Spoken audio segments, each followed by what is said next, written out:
tingin nyo, nasa bansa pa si Chis Escudero? No? Kasi hindi ko na po naririnig eh, mga kababayan. Dati, ang init-init kay Chis Escudero, meron tayong mga naririnig na mga budget insertion, umabot nga daw po ng 142 billion, at nung inisa-isa ho, mga kababayan, yung insertion na yon ay mukhang parang mga syudad ng ibang mga kasamahan niya sa pagkasenador. Meron pang lumabas na balita, di ba? Meron pang lumabas na balita. Saan ba yun?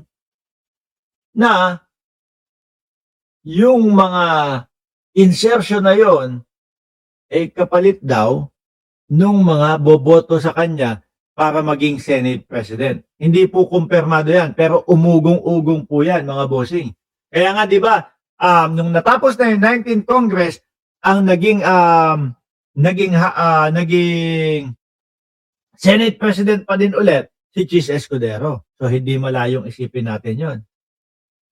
Pero ang tanong ngayon, no? Pagkatapos ho na mapabalita yung mga tungkol doon sa 18.8 million piso lang ang asset ni Chis Escudero, at tapos na ipakita yung singsing na iniregalo kay Heart Evangelista na nagkakahalaga daw po ng 57 to 59 million piso. Parang hindi naman daw po tugma doon sa inilabas ni Chis Escudero na salin niya.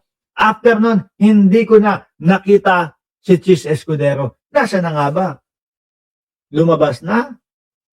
Umalis na ng bansa? Chis Escudero mukhang tumakas na sa Pilipinas.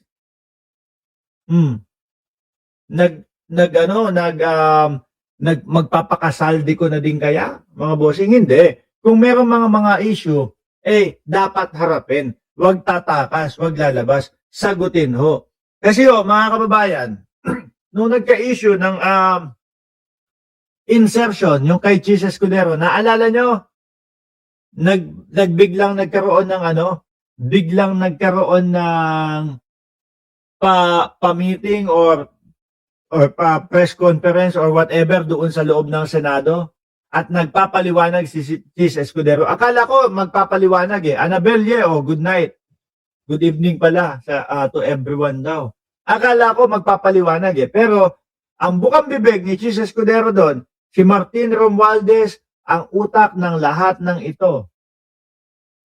May pinakita pong ebidensya doon sa puting telon, sa puting tela, mga kababayan. Kumbaga, tinatawag natin na, ano tawag doon? Yung doon sa Congress, basta sa TV, may pinakita siyang ebidensya laban kay Martin Romualdez, yung mga rally.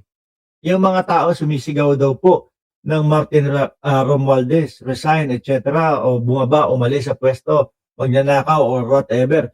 Pero yung mismong ebidensya niya na nagsasabi na mastermind si Martin Romualdez, na itong si Martin Romualdez ang may pakana ng mga banat sa kanya, wala siyang ipinakitang ebidensya ho, mga bossing.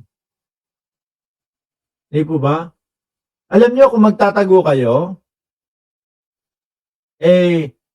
kagaya nung sabi ni Senator Bato de la Rosa, flight is a sign of guilt. Lalo lang kayong hindi na uubra sa mamamayang Pilipino. Yung nagtatago po kasi ako kasi sinisikil po ako. Kasi po pinupwersa ako or whatever na ganyan. Kung magtatago kayo, lalo lang kayo madidiin sa mamamayang Pilipino. Sabi ni Ma'am Neng Gigi, ang dami na ngang senador na ghost sa Senado, palaging wala at di na yata nagtatrabaho, puro work from home na lang sila. Si Jinggoy din. No, pero ang nakakagulat mga kababayan, yung sinabi ni Ombudsman Boying Remulla, sinabi ni Secretary John Vic Remulla, no, ng ating Pangulo, may makukulong bago magpasko. Ito na nga po. Yung sinasabi natin na huliman ay mayahabol din, nangyayari na nga po. Dahil mga kababayan, sino po yung huli actually, dan sumasaludo ako kay Senator Bong Revilla, mga bossing. Bakit po? Nung sinabi ng korte na kailangan siyang arestuhin, kailangan siyang sumuko, agad-agad, kusang loob na sumuko at isinuko ang kanyang sarili, mga kababayan. Yan ako saludo. Dito kay Bong Revilla. Haharapin, hindi tumakas, hindi nagtago, hindi yung kung whatever man, no? Humaharap po. Kaya lang, kanina, meron ho akong nakitang video, mga bossing, no?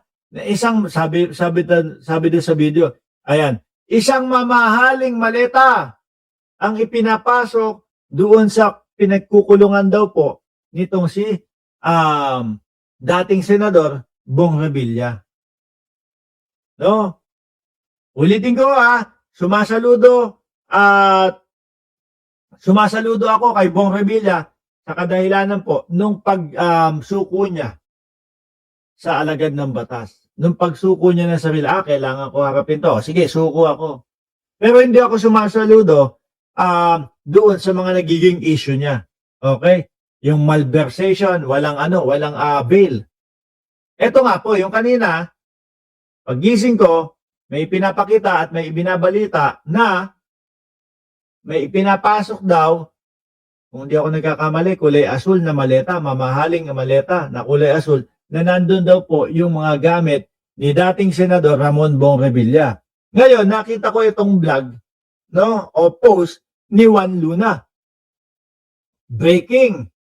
Bong Revilla was stopped after trying to smuggle gadgets into the Quezon City Jail. Ayan. Kasi mga bossing, bawal po sa kulungan no? Pero hati ang opinion ko dito. Hati po yung ko dito. Alam niyo naman, bawal mga gadgets sa kulungan. Bawal po yung kahit na po, mga kababayan. No? Baka naman, mga gamit ni Senator Bong. Sabi ni Daisy Almenario, maaari po mga gamit.